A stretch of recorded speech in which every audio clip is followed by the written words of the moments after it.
স্বপ্ন দেখে ঘুম থেকে লাফ দিয়ে উঠে পড়ে। লিটন খেয়াল করে স্বপ্নটা দেখে যখনই সে জেগে ওঠে, কোনো এক ছায়ামূর্তি তার জানলা গলিয়ে বের হয়ে যায়, ঠিক যেন সেই মেয়েটির ছায়ামূর্তি।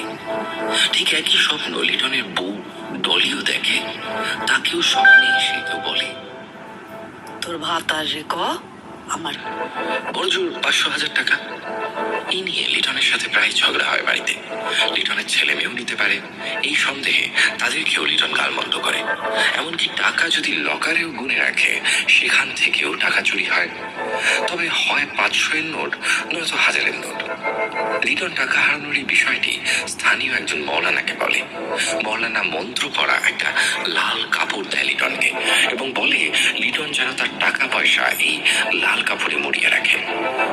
অবাক করা বিষয় হলো এই যে লাল কাপড়ে রাখলে কোনো টাকা হারায় না, আর যদি কোনোদিন ভুলক্রমে বাইরে টাকা রাখে তাহলে সেদিনই টাকা হারায়।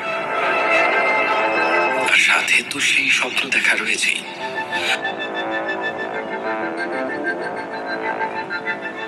বলা বাহুল্য